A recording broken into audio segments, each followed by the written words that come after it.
Hello everyone, welcome to channel learn with ease.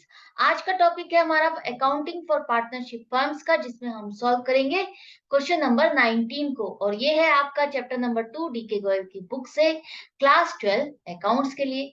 आज के lesson में आप सीखोगे अगर फर्म में लॉस हो रहा है तो उस केस में आप किस तरह से एडजस्टमेंट करोगे। तो ये है आपका क्वेश्चन, जहां पर ए और बी दो पार्टनर है और जिनकी रेशियो है प्रॉफिट की, वो कैपिटल के हिसाब से करनी है आपको। 6 लाख और 4 लाख उनकी कैपिटल है 1 अप्रैल 2018। पार्टनरशिप डीड के अकॉर्डिंग पार्टनर्स को सैलरी दी जाएगी 20,000 रुपए और इंटरेस्ट ऑन कैपिटल देना है आपको 8% के हिसाब से। क्वार्टरली रेंट जाएगा आपका 24,000 रुपए ए को। प्रॉपर्टी उसकी यूज कर रही है फर्म, इसलिए उसको रेंट देना है आपको। और 1 जुलाई 2018 को ए और बी दोनों ही फर्म को लोन दे रहे हैं 1 लाख और 50,000। पूरे साल में उनको प्रॉफिट नहीं लॉस हुआ है 17,250 रुपए का। आपको करनी है एडजस्टमेंट पार्टनरशिप डीड के अकॉर्डिंग, और आपको बनाना है वो अकाउंट जहां पर प्रॉफिट एंड लॉस डिस्ट्रीब्यूट किया जाता है, मतलब कि profit and loss appropriation account बनाओगे। तो सबसे पहले आपको बनाना है प्रॉफिट एंड लॉस अकाउंट। पूछा है profit and loss appropriation account, लेकिन हम बनाएंगे प्रॉफिट एंड लॉस अकाउंट। क्यों? क्योंकि जो रेंट का खर्चा है वो आपका जाएगा बिजनेस के खर्चे में, बिजनेस के खर्चे की तरह से ट्रीट करोगे। प्रॉफिट है या लॉस है उसमें से आप उसको एडजस्ट करोगे। तो सबसे पहले आपका जो लॉस आ रहा है फर्म का ऑलरेडी 17,250 रुपए, उसे आप लिखो। उसके बाद जो ए को क्वार्टरली रेंट, क्वार्टरली रेंट का मतलब है हर 3 महीने बाद रेंट दिया जाएगा 24,000 रुपए। तो एक साल में कितने क्वार्टर हो जाएंगे? 4 क्वार्टर। और 4 क्वार्टर के हिसाब से आपको जो रेंट देना है वो ए को हो जाएगा 96,000 रुपए। मतलब कि 24,000 मल्टीप्लाइड बाय 4 करोगे तो अमाउंट आएगी 96,000। ये थी रेंट की बात।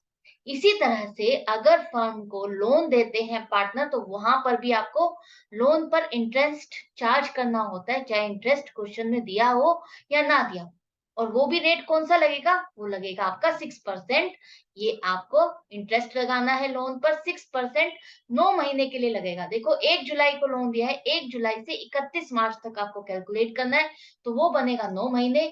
तो ए का लोन है 6% के हिसाब से 9 महीने के लिए, वो है 1 लाख रुपए। तो 1 लाख रुपए पर आप 6% पूरे साल का लगाओगे तो 6,000 बनेगा। और 9 महीने का कितना हो जाएगा? 4500 रुपए। इसी तरह से बी का लोन आप 6% के हिसाब से 9 महीने के लिए कैलकुलेट करोगे। पूरे साल का 50,000 पर कितना होगा 6% के हिसाब से? 3,000 रुपए। तो 9 महीने का कितना हो जाएगा? 2,250 रुपए। और टोटल इंटरेस्ट ऑन लोन हो जाएगा 6,750 रुपए। इंटरेस्ट ऑन लोन और रेंट का खर्चा आपका एप्रोप्रिएशन में नहीं आता, वो आपका आता है प्रॉफिट एंड लॉस अकाउंट में। और वहां पर आप उसको लिखोगे और बिजनेस के खर्चे की तरह उसी तरह से एडजस्ट करोगे। चाहे फर्म में लॉस हो या प्रॉफिट, दोनों ही केस में आपको ये एडजस्टमेंट करनी ही करनी है। एंड में आपका टोटल हो जाएगा, ये जो लॉस है आप पूरा का पूरा अब ट्रांसफर करोगे एप्रोप्रिएशन अकाउंट में। ये लॉस अब आप डिस्ट्रीब्यूट करोगे और बाकी की एडजस्टमेंट करोगे। किस तरह से? देखो एंड में टोटल लिखना है आपको। इसके बाद यहाँ पर प्रॉफिट एंड लॉस एप्रोप्रिएशन बनाओ, और लॉस आ रहा है इसलिए आप खर्चे वाली साइड पर लिखोगे 1,20,000। अब फर्म में ऑलरेडी लॉस है, लॉस है तो क्या पार्टनर्स को सैलरी दी जानी चाहिए? नहीं, बिल्कुल भी सैलरी नहीं मिलेगी। ऐसे ही उनके कैपिटल पर भी इंटरेस्ट उनको नहीं दिया जाएगा। जब फर्म ऑलरेडी लॉस ले रही है तो आप उनको सैलरी या इंटरेस्ट ऑन कैपिटल कैसे दे सकते हो? क्यों? क्योंकि एप्रोप्रिएशन में हम क्या करते हैं, जो प्रॉफिट होता है उसी को डिस्ट्रीब्यूट करते हैं। तो सैलरी और इंटरेस्ट ऑन कैपिटल एक तरह से उस प्रॉफिट का एप्रोप्रिएशन होता है। तो जब प्रॉफिट ही नहीं है तो आप डिस्ट्रीब्यूट कैसे करोगे? लॉस है, आपको इसको ही डिस्ट्रीब्यूट करना है पार्टनर्स के बीच में, वो भी किस रेशो में? आपको कैपिटल की रेशो में डिस्ट्रीब्यूट करना है। किस तरह से? देखो सबसे पहले आपका लॉस है 1,20,000 रुपए। कैपिटल रेशो का मतलब है जितनी कैपिटल है उसी हिसाब से, जिसने जितनी कैपिटल लगाई है उसी हिसाब से उनको प्रॉफिट या लॉस भी डिस्ट्रीब्यूट करना है। तो ए की कैपिटल है 6 लाख और बी की है 4 लाख। तो इसको आप रिड्यूस करो। तो रिड्यूस करने का मतलब है दोनों ही अमाउंट को अगर आप 1 लाख रुपए से डिवाइड कर दोगे तो आपके पास क्या बच जाएगा? 6:4। जैसे आप मैथ्स में करते आते हो उसी तरह से करना है। अब इन दोनों नंबर को भी आप 2 से डिवाइड कर दोगे तो आपके पास क्या बच जाएगा? 3:2। तो ये आ गई आपके पास कैपिटल रेशियो 3:2, इसी में आपको डिवाइड करना है। मतलब कि 1,20,000 रुपए के आप करोगे 5 हिस्से, 3 + 2 5, 5 हिस्से करोगे और 5 में से 3 हिस्से मिलेंगे ए को और 2 हिस्से मिलेंगे बी को। तो ए को लॉस मिलेगा 72,000 रुपए और बी को मिलेगा लॉस 48,000 रुपए, वो उनको बियर करना पड़ेगा। अब ये लॉस है, आप उनके कैपिटल अकाउंट में ट्रांसफर कर रहे हो, लॉस है, तो आप उनके अकाउंट को क्या करोगे? डेबिट करोगे। डेबिट करोगे, घटाओगे और डेबिट करने के लिए आपको यहाँ पर एप्रोप्रिएशन अकाउंट में क्रेडिट में लिखना है एज कैपिटल अकाउंट 72,000 और बीज कैपिटल अकाउंट 48,000 रुपए, 1,20,000। ये कॉमन सी चीज है जो हमने क्लास 11 में समझी थी, वही आपको समझ करके करना है।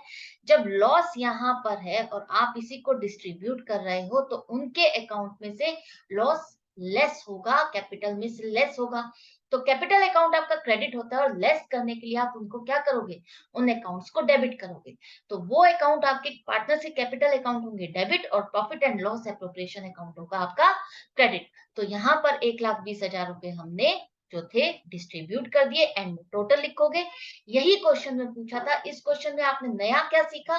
एक तो इंटरेस्ट ऑन लोन और जो रेंट है वो आपका एप्रोप्रिएशन में नहीं आएगा पार्टनर्स का, वो आपका प्रॉफिट एंड लॉस अकाउंट में आता है, बिजनेस के खर्चे की तरह से आप उसको ट्रीट करोगे। उसके बाद अगर फर्म में लॉस है तो उस केस में पार्टनर्स को इंटरेस्ट ऑन कैपिटल नहीं दिया जाएगा, कोई सैलरी नहीं दी जाएगी, कुछ भी नहीं मिलेगा, बाकी का कोई भी एडजस्टमेंट नहीं करनी। बाकी सिर्फ आपका जो लॉस है प्रॉफिट एंड लॉस अकाउंट के अकॉर्डिंग उसी को आपको डिस्ट्रीब्यूट करना है जिस तरह से उन्होंने रेशो दी है क्वेश्चन में। तो यहाँ पर ये क्वेश्चन कंप्लीट हो जाता है। आई होप आपको अच्छे से समझ में आ गया होगा।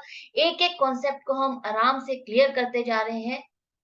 अगर आप इसको ध्यान से देख रहे हो, मेरे को फॉलो कर रहे हो, तो आपकी मिस्टेक होना इम्पॉसिबल है, कोई भी मिस्टेक हो ही नहीं सकती।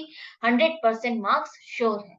तो मैं मिलूंगी आपसे नेक्स्ट वीडियो में नेक्स्ट क्वेश्चन के साथ, लेकिन आप मेरे साथ बने रहना, सीखते रहना।